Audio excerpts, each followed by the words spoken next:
Hello, merci d'avoir cliqué sur cette vidéo. L'idée de cette vidéo, c'est de pouvoir t'apprendre à traiter 100% des objections que tu vas rencontrer dans tes appels de vente sans passer pour un manipulateur ni un forceur. La méthode que je vais te présenter dans les prochaines minutes est la méthode que j'implémente dans ma boîte depuis maintenant plusieurs mois qui m'a permis de faire passer mon taux de closing de 45 à quasiment aujourd'hui 80%. Je sais que tu investis de ton temps, ta ressource la plus précieuse, donc comme d'habitude, je ne vais pas te décevoir. D'ailleurs, tu n'as toujours pas regardé mes autres vidéos sur ma chaîne, je t'invite sincèrement à le faire. Je donne gratuitement tout ce que tu peux retrouver dans des formations qui coûtent 5, 10, 15, 20 000 euros. Pour m'introduire très rapidement, moi je m'appelle Aiden, ça va faire bientôt 3 ans que je suis dans le monde du business en ligne. Au cours de mon parcours, j'ai pu bosser en tant que setter, j'ai pu faire du closing et en tant que monteur pour de très grosses agences et très gros infopreneurs. C'est ce qui m'a permis aujourd'hui d'avoir les compétences que j'ai. Après 2 ans concrètement à analyser et implémenter toutes leurs stratégies, je les ai toutes condensées pour créer un système d'acquisition prévisible qu'aujourd'hui j'implémente dans l'activité des entrepreneurs en B2B. Donc voilà, on se retrouve sur le document. L'idée, c'est vraiment de pouvoir traiter 100% des objections d'appel sans manipuler ses prospects. Avant de commencer, cette vidéo, elle est faite pour être utilisée sur la durée. Donc tu ne pourras pas tout intégrer en la regardant une seule fois. Il faut que tu la regardes une première fois, que tu te familiarises avec les informations que je vais donner et que tu la regardes plusieurs fois pour réellement que ça ait un sens et que tu sois en mesure vraiment d'assimiler toutes les informations que je vais te partager. Et d'utiliser aussi rapidement toutes les informations dont tu as besoin. Aujourd'hui, on va voir 7 objections. La première, c'est je vais y réfléchir. Ensuite, la deuxième, c'est je dois en parler à ma partenaire, associé, mari, etc. La troisième, c'est ce n'est pas le bon moment. Ensuite, c'est trop cher ou je n'ai pas le budget. Ensuite, c'est je ne peux pas pour des raisons logistiques. Ensuite, j'ai peur que ça ne marche pas ou que je n'y arrive pas. Et enfin, ce n'est pas ma priorité en ce moment. Voilà, ça c'est les 7 objections qu'on va voir aujourd'hui. On commence tout de suite sur la première objection qui est je vais réfléchir. Cette objection, c'est jamais la vraie objection. C'est toujours une objection qui en cache une autre. C'est ce qu'on appelle un écran de fumée. C'est souvent d'ailleurs une objection qu'on rencontre très souvent et c'est souvent celle qui pose le plus de problèmes. Le but ici, ça va être de découvrir qu'est-ce qui se cache concrètement derrière cette objection. Le je vais y réfléchir, il est jamais dit de manière explicite je vais y réfléchir. C'est souvent formulé d'une manière un peu différente. Donc concrètement, ça peut ressembler à plusieurs choses. Ça peut ressembler à ça a l'air bien, mais j'ai besoin de temps pour y penser. Je vais me poser là-dessus et ensuite je te recontacte. Je préfère prendre un peu de recul avant de me décider. Je ne prends jamais de décision sur un coup de tête. C'est une décision importante. Je dois y réfléchir à tête reposée. Laisse-moi quelques jours pour y réfléchir et je te tiens au courant. Voilà, ça peut ressembler à ça concrètement. Donc si tu as ça dans tes appels, si à la fin de tes appels tu as ça, c'est une objection. C'est le je vais y réfléchir. Et maintenant, on va essayer de comprendre pourquoi est-ce que le prospect dit ça. Concrètement, il y a 3 potentielles raisons. Soit il n'aime pas prendre des décisions rapidement, soit il n'est pas convaincu, ou en tout cas pas assez convaincu, ou soit il veut simplement éviter de dire non directement. Ça peut être les 3 en même temps, comme ça peut être 1, 2, peu importe. Comment on peut l'anticiper? Avant de vouloir le prévenir et le traiter à la fin, on peut déjà l'anticiper. Donc dès le début de l'appel, tu peux cadrer la prise de décision en disant, voilà, à la fin de cet échange, soit je vois qu'on a un bon fit, ça matche bien, et je te propose une solution, soit on se rend compte que c'est pas fait pour toi, et on s'arrête là. Dans tous les cas, on prend une décision ensemble, est-ce que tu es ok avec ça? Il y a plein de manières de le dire, mais l'idée c'est de demander à la personne si elle est en mesure de prendre une décision à la fin de l'appel. Si c'est pas le cas, on va pouvoir la traiter. Pour pré-traiter de manière un peu plus approfondie, on va verbaliser en réalité le niveau d'engagement au début de l'appel. Donc typiquement, on peut dire, si on trouve une solution qui te correspond, est-ce que tu serais prêt à avancer dès aujourd'hui? Voilà, on pousse un petit peu plus le pré-traitement. D'ailleurs, on va créer de l'urgence. Beaucoup repoussent du coup ce genre de décision par peur de sortir de leur zone de confort. Est-ce que toi, aujourd'hui, tu te sens prêt à faire en sorte que ça change maintenant? En soi, c'est du pré-traitement, on peut le pousser assez loin, mais l'idée, c'est juste d'être en mesure de savoir si la personne est prête à prendre une décision dès maintenant. Si c'est pas le cas, on va devoir donc traiter cette objection. Soit on la traite au dernier moment si on n'a pas réussi à la pré-traiter, et si on la pré-traite, eh ben, il faut quand même la traiter. La première étape, c'est d'accueillir l'objection. Concrètement, ce qu'on dit, c'est bien sûr, je comprends, voilà, c'est tout à fait normal que tu ailles prendre le temps de réfléchir, mais avant que tu ailles réfléchir, selon toi, est-ce que ce que je t'ai montré aujourd'hui peut t'aider à atteindre les résultats que tu aimerais avoir? On a 3 réponses possibles. Oui, dans ce cas-là, on passe à la deuxième étape. Non, on creuse, et probablement, on creuse pareil. La méthode SPIN, c'est une méthode dont je ne parlerai pas dans cette vidéo, mais c'est une méthode pour creuser typiquement la problématique, les impacts, etc. etc. C'est une méthode en 4 questions, question de situation, question de problématique, d'intention, pardon, et le need payoff. J'en parlerai pas aujourd'hui, mais concrètement, l'idée, si la personne nous dit non ou probablement, ça va être de creuser concrètement. Pourquoi la personne aujourd'hui pense que ce qu'on lui a présenté concrètement ne peut pas lui permettre d'atteindre les résultats qu'elle désire? Est-ce que ça correspond pas? Est-ce qu'il manque des choses? Bref, l'idée c'est de creuser. Donc la deuxième étape, c'est de reconnecter à la valeur.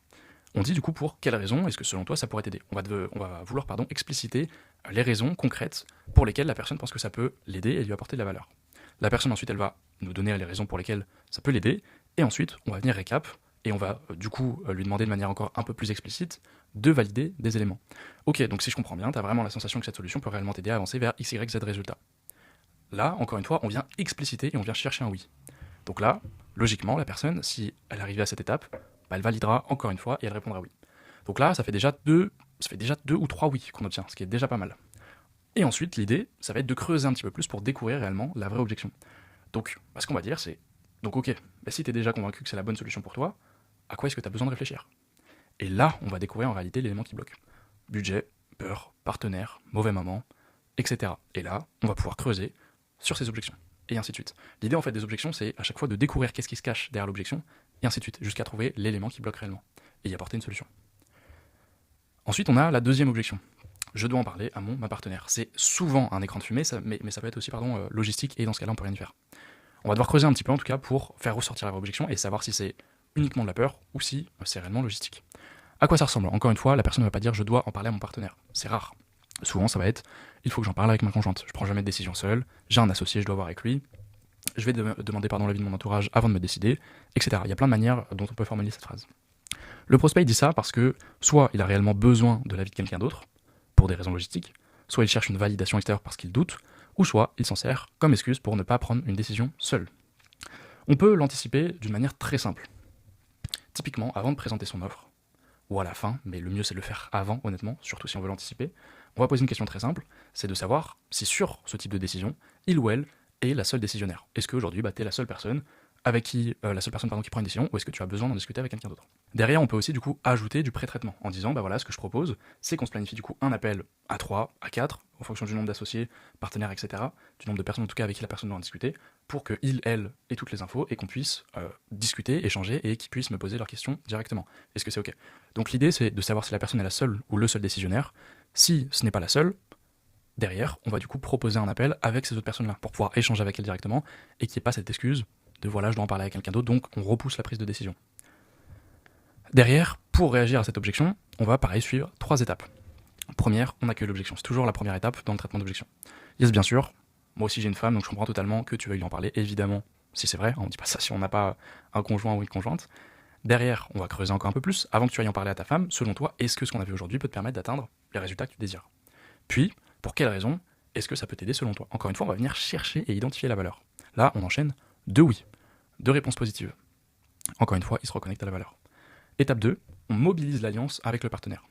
Quand tu iras du coup en discuter avec ta femme, est-ce que tu penses qu'il ou elle, donc femme, homme, voudra que tu obtiennes les résultats donc, que tu désires pour toi et ta famille, ton couple, votre avenir, etc. Logiquement, c'est un oui. Si c'est un non, c'est encore une autre objection, et là il faut creuser. Pourquoi est-ce que il ou elle ne veut pas que vous ayez ces résultats? Que tu aies ces résultats pour votre avenir, votre famille, etc. Là il faut essayer de comprendre. Mais dans 90% des cas, encore une fois, ça sera un oui. Ensuite, pour quelle raison est-ce que tu penses que il ou elle voudrait que tu atteignes ce résultat après avoir autant travaillé pour? Encore une fois, on enchaîne 4 réponses positives et on reconnecte réellement à la valeur de ce qu'on apporte et les résultats que ça peut lui permettre d'avoir. Et derrière, on va découvrir la vraie objection. Ok, excellent. Et du coup, qu'est-ce qui, selon toi, aurait pu la bloquer ou l'empêcher d'avancer sur un projet similaire dans le passé? Donc là, on va essayer de comprendre qu'est-ce qui pourrait bloquer typiquement la partenaire, le conjoint, la conjointe, l'associé, peu importe, dans cette prise de décision. Est-ce que c'est la peur? Est-ce que c'est le budget? Etc. Pour voir ce qui pourrait bloquer la personne. Et derrière, on va apporter des solutions. Ok, donc typiquement, ton conjoint, il pourrait avoir peur parce qu'il n'a pas envie que tu te fasses arnaquer, etc. Et c'est pour ça qu'aujourd'hui, du coup, il veut que tu prennes une décision avec lui, ou qu'aujourd'hui, tu veux en prendre une avec lui, tout simplement. Tac, aujourd'hui, je peux te montrer le contrat, je peux te montrer de la preuve sociale, etc. En fait, l'idée, c'est juste de trouver réellement ce qui bloque pour y apporter des solutions rationnelles. Là, c'est de l'émotionnel quand on traite de l'objection et on ne peut pas apporter une solution directement. On doit donc la creuser, la décomposer pour voir l'élément qui bloque et y apporter une vraie solution. Ça va être des preuves sociales, ça va être envoyer des documents, ça va être montrer les outils qu'on utilise, répondre à des questions, ce genre de choses. Mais pour pouvoir y apporter une solution, il faut déjà trouver la vraie raison qui bloque. Ensuite, l'objection numéro 3, ce n'est pas le bon moment. Ça, c'est vraiment un écran de fumée dans 99% des cas. Il y a 1% des cas où c'est la logistique, parce que la personne part en voyage, parce que machin, etc. Mais c'est très très souvent un écran de fumée. Encore une fois, c'est souvent utilisé pour masquer une peur ou un manque de conviction. Le mauvais moment est rarement vrai, c'est souvent un prétexte pour éviter l'inconfort du changement, tout simplement. Et encore une fois, si c'est vrai, c'est de la logistique, voyage, famille, etc. Concrètement, ça va ressembler à je vais être sûr que c'est le bon moment pour moi, je pense que c'est pas le bon moment pour me lancer, je préfère attendre le moment idéal, je veux d'abord être dans de meilleures conditions, je veux d'abord finir ci, finir ça, je veux pas me précipiter, je préfère attendre le bon timing, etc. Le prospect il va dire ça parce que soit il ne perçoit pas concrètement la valeur du résultat et de son temps, donc qu'est-ce que lui coûte en réalité son manque de compétence dans le temps, et qu'est-ce que ça peut lui apporter de trouver une solution. Il voit ça comme une contrainte et pas un levier, donc encore une fois ça revient sur la valeur de ce qu'on peut lui apporter, et il a peur de mal s'organiser. Pour l'anticiper, on va d'abord inverser le risque. Si tu ne fais rien maintenant, est-ce que tu penses que tu auras plus de temps plus tard, ou est-ce que la situation va rester la même? Depuis combien de temps est-ce que tu repousses cette décision? L'idée, c'est de comprendre pourquoi est-ce que la personne, en réalité, veut repousser cette décision. Et quels sont en réalité les risques de le faire.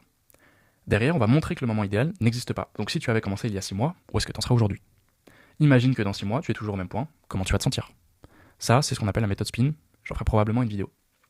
L'idée, c'est de comprendre pourquoi la personne n'a pas bougé avant, qu'est-ce que cela lui a fait, et qu'est-ce que ça va lui faire si elle ne fait pas un changement, et si elle refait la même erreur. On peut s'appuyer du coup soit sur les erreurs du passé, soit projeter du coup au niveau de l'avenir, ou soit faire les deux. Derrière, on a faire du temps un levier. C'est la troisième étape. Le but, donc, c'est pas de faire plus, mais mieux. Et si ce programme t'aide justement du coup à optimiser ton temps. Si dans votre prestation de service, dans votre accompagnement, votre coaching, peu importe, vous êtes en mesure d'optimiser et d'aider la personne à gagner du temps et que ça lui prend pas plus de temps qu'elle n'en a aujourd'hui, c'est un élément qu'on peut avancer. Si je te montrais du coup comment avancer sans ajouter une charge supplémentaire, est-ce que ça changerait ta perception des choses? L'idée, c'est juste de faire comprendre à la personne qu'en réalité, son temps vaut plus que l'argent qu'elle va investir là-dedans. Parce que le fait de ne pas avancer la fait ralentir. Le fait de ne pas prendre une décision la fait ralentir, et le fait de repousser parce que ce n'est pas le moment idéal, ça la fait ralentir aussi. Le moment idéal, en réalité, il n'existe pas. Le moment idéal, c'était hier, et le deuxième meilleur, c'est aujourd'hui. Mais plus on avance dans le temps, plus la décision, en réalité, devient difficile et perd de son sens. Derrière, on va voir aussi du coup comment y réagir. Donc là, l'idée, c'était de pouvoir anticiper et pré-traiter avant la phase de traitement d'objection à la toute fin. Là, on va voir comment on peut y réagir à la fin.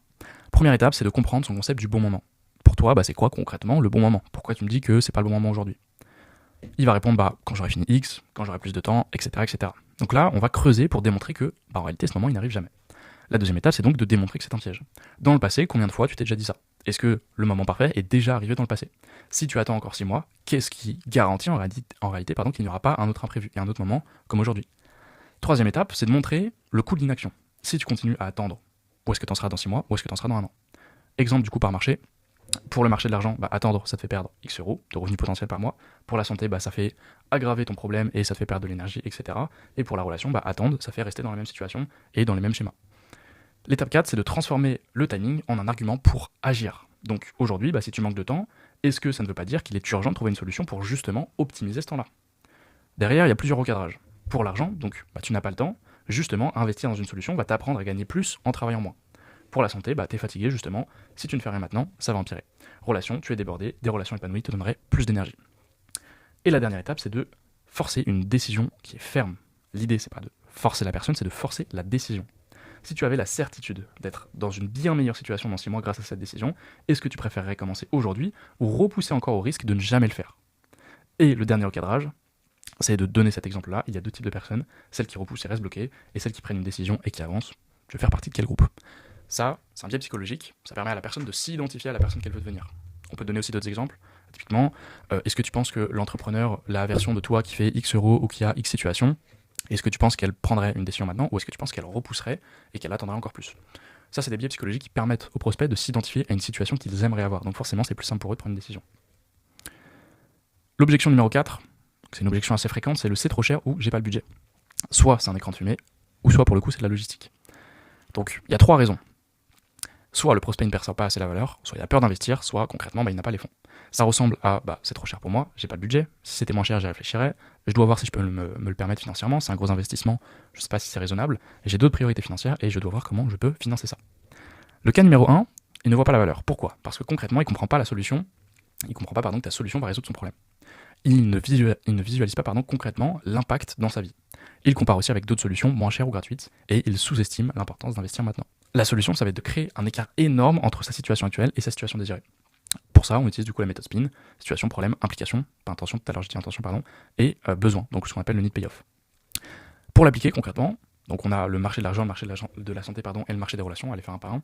Marché de la santé, donc l'objection, je ne suis pas sûr que ça me rapportera assez, et le spin, ça va être combien tu gagnes actuellement avec ton activité, est-ce que ça te suffit pour vivre et atteindre tes objectifs? Donc chaque mois, tu laisses tant sur la table. Et le need payoff, ça va être, et si cette solution te permettait de récupérer 10 fois ton investissement, est-ce que ça ne vaudrait pas le coup de te lancer maintenant? Pour le marché de la santé, donc l'objection, ça va être, ça fait cher juste pour améliorer ma santé. Dialogue spin, ça va être, depuis combien de temps tu ressens ce problème de santé? Qu'est-ce que ça t'empêche de faire au quotidien? Ça t'a coûté combien en opportunités, énergie, productivité, etc. Et si tu retrouvais du coup ta vitalité en 3 mois, est-ce que ça ne justifierait pas l'investissement? Au niveau du marché des relations, donc c'est un impact émotionnel, je ne vois pas pourquoi je devrais payer autant pour ça. Et le spin, ça va être, comment tu décris tes relations aujourd'hui? Est-ce que ça t'a coûté émotionnellement et financièrement? Combien tu as déjà dépensé en distraction, compensation inutile? Et si cette solution t'évitait 3 ans de dépenses stériles et de solitude, est-ce que ça ne vaut pas X euros aujourd'hui? Ça, évidemment, c'est des exemples très très global, très génériques plutôt. C'est des choses qu'il faut adapter à vos marchés, bien évidemment. Moi, aujourd'hui, je suis sur le marché de l'argent, donc c'est quelque chose que je maîtrise beaucoup plus et c'est beaucoup plus simple de donner des exemples tangibles dans le sens où j'ai beaucoup plus de cas pratiques. Mais sur vos marchés, en réalité, c'est assez simple à adapter. Il faut juste comprendre la problématique et les impacts. Est-ce que ça va être des impacts sur leur activité, sur leur famille, sur leur santé, sur leurs relations en général, sur leur image, etc. Ça dépend vraiment du produit et du marché. Le cas numéro 2, il a peur d'investir, donc ça c'est une objection émotionnelle et on la traitera plus en détail dans la partie peur juste en dessous. Et le cas numéro 3, dans ce cas-là, il a vraiment pas les fonds. Ici, le but ça va être juste de valider que le blocage est logistique et pas émotionnel. Donc si c'est vraiment logistique, on propose un acompte ou un plan de paiement. Et si le prospect bloque sur l'acompte, c'est qu'il y a une autre objection derrière qui est cachée.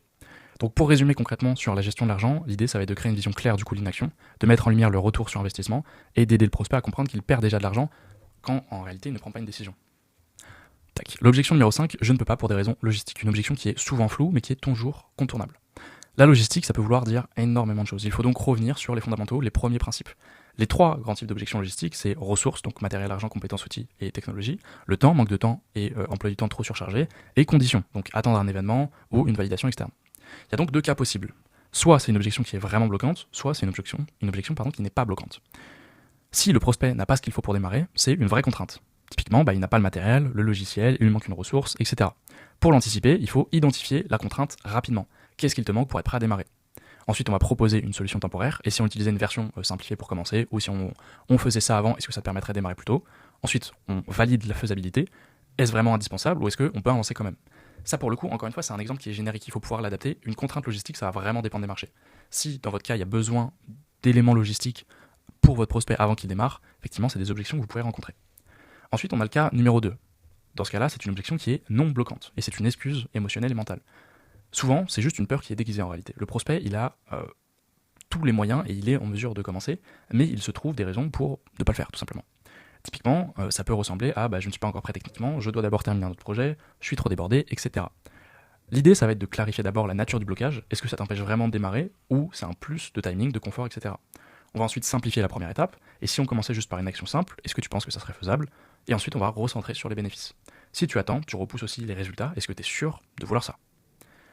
L'idée, ça va être également de pouvoir réagir à cette objection en 4 étapes. Première étape, encore une fois, c'est d'accueillir. Ok, je comprends, c'est important d'être à l'aise avant de démarrer, quand la personne du coup nous donne une objection logistique. Ensuite, on va creuser, selon la nature de l'objection. Si c'est des ressources qui sont nécessaires, on va dire typiquement, quand tu dis que tu n'es pas équipé ou qu'il te manque telle chose, qu'est-ce qui te manque exactement ? À quoi tu penses en particulier ? Si c'est du temps ou de l'organisation, pareil, on va poser des questions du genre, c'est quoi concrètement qui prend le plus de place aujourd'hui ? Depuis combien de temps tu dis que tu n'as pas le temps ? Et si c'est d'autres conditions, des conditions externes, on va poser des questions comme, pourquoi est-ce important d'attendre X avant de commencer ? Tu penses que ça arrivera quand concrètement ? Tu n'auras pas une autre priorité à ce moment-là ?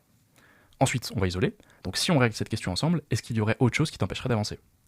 Le but, c'est d'éliminer les excuses qui sont empilées et de comprendre ce qui bloque réellement. Derrière, du coup, il y a le passage à l'action. Puisqu'on vient de voir que tu peux commencer malgré ce point, est-ce que tu es prêt à démarrer avec moi ? Est-ce que tu es prêt à ce qu'on y aille ensemble ? Pour résumer rapidement, si c'est logistique, on simplifie, si c'est flou, on clarifie, si c'est une peur, on recadre, et dans tous les cas, on remet le pouvoir de décision entre les mains du prospect.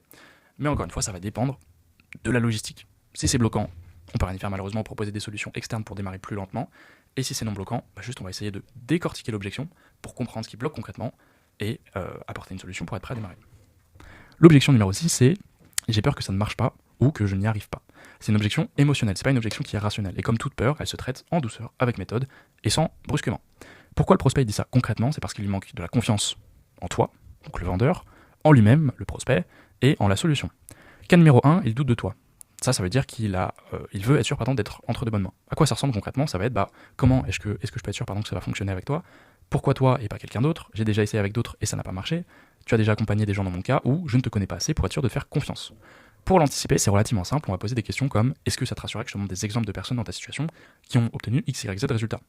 Ou encore, qu'est-ce qui te permettrait d'être sûr que je suis la bonne personne pour t'aider ? Ça, c'est des choses qu'on peut dire dès le début, à la fin du R1, avant le R2, pour proposer la meilleure solution possible. On peut dire voilà, qu'est-ce qui te permettrait d'être sûr que c'est la bonne solution, que je suis la bonne personne, etc. Dans le questionnaire aussi entre le R1 et le R2, si on envoie un questionnaire pour créer une offre personnalisée, ça peut être une question qu'on peut poser. Derrière, pour réagir à cette objection, donc dans le cas où il doute de toi, l'idée ça va être donc d'accueillir, donc je comprends totalement, c'est normal de vouloir être sûr avant de prendre une décision. Ensuite ça va être d'identifier le besoin de réassurance, donc de quoi aurais-tu besoin pour avoir pleinement confiance en ma capacité à t'aider à atteindre X, Y, Z résultats. de l'expertise, dans ce cas-là on montre le parcours, le résultat, de la preuve sociale et de la clarté, on réexplique la méthode. Et étape 3, on retourne la question. Si j'ai accompagné avec succès des dizaines de personnes dans ta situation, qu'est-ce qui ferait que pour toi ça serait différent? S'il ne dit rien, on enchaîne, s'il doute encore, tu creuses. Cas numéro 2, il doute de lui-même. Il a peur de ne pas réussir, d'échouer et de ne pas tenir dans la durée. Ou de ne pas tenir dans la durée, mais ça peut être aussi les deux. À quoi ça ressemble? Concrètement, ça va être « et si je n'y arrive pas? J'ai peur de ne pas être capable de suivre jusqu'au bout. Je commence plein de choses, mais je ne vais jamais au bout. Je me connais, je suis pas fiable, et j'ai déjà échoué plein de fois. » Et pour l'anticiper, on va poser les questions suivantes.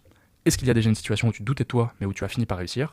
Et derrière, c'est de savoir qu'est-ce qui a permis concrètement d'y arriver. Pour y réagir, on va suivre donc 5 étapes. La première étape, c'est d'accueillir, encore une fois, donc c'est normal d'avoir peur. Beaucoup de mes clients ressentaient la même chose avant de démarrer. Ensuite, ça va être de reconnecter avec sa capacité de réussite. Donc si tu t'es déjà retrouvé dans une situation difficile et pourtant tu as réussi, comment tu as fait à ce moment-là? Et là, il se reconnecte tout de suite à sa puissance personnelle, le fait qu'il ait déjà réussi à surmonter des situations pareilles. L'étape 3, c'est de le faire verbaliser sur ce qui peut le rassurer. Qu'est-ce qui pourrait t'apporter de la certitude que tu peux y arriver cette fois-ci, une nouvelle fois? S'il parle d'un cadre, d'une méthode, etc., montre que c'est prévu dans ton accompagnement. S'il dit « j'ai peur de rater », dans ce cas-là, on continue.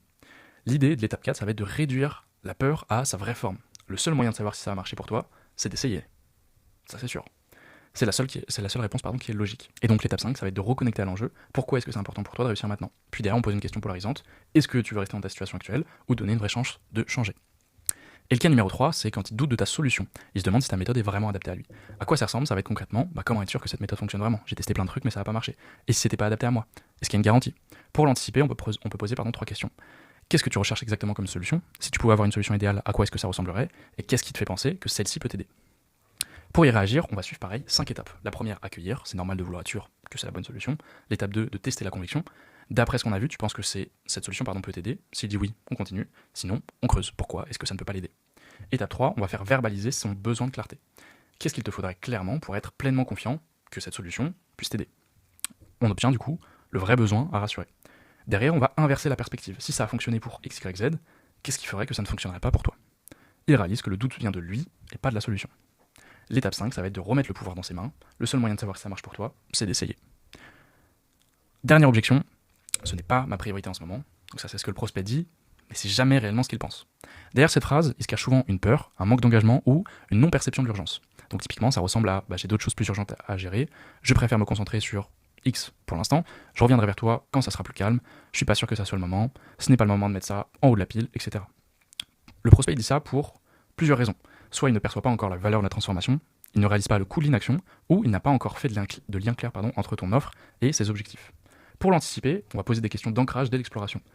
Où est-ce que ce problème se situe dans ta liste de priorités aujourd'hui? À quel point est-ce que c'est important pour toi? Si tu continues comme ça, où est-ce que tu en seras dans 6 mois? Ensuite, on va faire verbaliser l'urgence. Et si tu ne règles pas ce point maintenant, qu'est-ce que ça va te coûter? En quoi c'est urgent pour toi? Pourquoi est-ce que c'est urgent? L'idée, c'est de faire verbaliser l'urgence globalement. Ensuite, on va identifier les conséquences d'un non-choix. Quelles seraient les répercussions si ce sujet restait encore en bas de la pile pendant 6 mois? Quelles seraient les répercussions si tu ne changeais pas sur ce sujet, sur cet aspect, dans 6 mois, dans 3 mois, etc. Pour y réagir, on va donc accueillir, donc je comprends totalement, tu veux gérer les choses dans le bon ordre, c'est normal. Ici, le but, c'est d'accueillir de manière compréhensive et de baisser sa garde pour pas qu'il ne se sente jugé. Ensuite, ça va être de creuser. Donc dis-moi pourquoi ce que tu vis aujourd'hui n'est pas encore suffisamment prioritaire pour que tu t'en occupes maintenant. Donc soit on va faire émerger une peur, soit un manque de clarté, soit une absence de perception d'urgence. Ensuite, on va recadrer l'urgence. Donc tu sais, ce qu'on remet en bas de la pile aujourd'hui devient souvent la source des vraies urgences de demain. Puis du coup, et si justement le fait de ne pas avoir réglé ça, et ce qui ralentit donc toutes tes autres priorités. Ensuite, du coup, on va révéler l'impact concret. Donc évidemment, ça s'adapte en fonction du marché. Pour le business, combien de clients, combien de CA est-ce que tu perds chaque mois en n'agissant pas? Pour la santé, combien de jours, semaines de productivité tu sacrifies? Pour les relations, combien d'émotions négatives tu continues à accumuler chaque semaine? Encore une fois, il faut l'adapter à vos marchés. Ensuite, on va retourner la logique. Tu veux d'abord donc tout régler, puis t'attaquer à ce qui a le plus d'impact. Et si tu faisais l'inverse? Et enfin, le passage à l'action. Puisque tu vois maintenant que ce sujet est un levier pour débloquer le reste, est-ce que tu es prêt à ce qu'on traite ensemble maintenant? En résumé, l'objection priorité n'est jamais une question de timing, c'est une question de perception de valeur et de clarté sur l'enjeu. Quand tu règles ça, le pas maintenant devient donc allons-y tout de suite. C'est tout pour cette vidéo sur les objections. Si je devais juste donner un petit mot de fin, il faut comprendre que les objections sont souvent émotionnelles et qu'elles sont basées uniquement sur des peurs de prendre la décision. C'est souvent une peur de prendre la décision. Et ils vont essayer de la repousser ou de l'éviter en donnant plusieurs types d'objections. C'est pas le bon moment, je dois y réfléchir, je dois en parler à telle personne, etc. L'idée d'un traitement d'objection, c'est juste de faire récapituler à la personne toutes les informations qu'elle nous aura données avant dans le R1 pour lui faire comprendre que la valeur de ce qu'on peut apporter nécessite en réalité un passage à l'action maintenant et que ça vaut le coup de passer à l'action maintenant, d'y investir le budget et que c'est le bon moment pour passer à l'action. En réalité, dans la globalité, c'est ça le traitement d'objection. Et après, on s'adapte en fonction des cas. En fonction des objections, on va aller un petit peu plus loin dans le raisonnement. Voilà. Si tu souhaites avoir d'ailleurs ce document, cette page Notion, envoie-moi juste un message sur Instagram, envoie-moi objection tout simplement à mon Instagram, et puis je t'enverrai tout simplement le document, ou peut-être que tu le retrouveras dans la description. Je verrai au moment de la vidéo. En tout cas, je te remercie d'avoir regardé cette vidéo jusqu'au bout. Si t'es resté ici, bravo à toi. Franchement, cette vidéo, elle fait quasiment 40 minutes. Si t'as des questions, n'hésite pas à m'envoyer un message sur Instagram. C'est tout pour moi. En tout cas, si t'appliques réellement ce que je t'ai partagé dans cette vidéo, je suis sûr et certain que tu vas avoir plus de résultats, que tu vas faire plus de ventes et que tu vas traiter réellement toutes les objections. Donc, applique bien tout jusqu'au bout et revois cette vidéo si nécessaire. C'est tout pour aujourd'hui, c'était Aiden.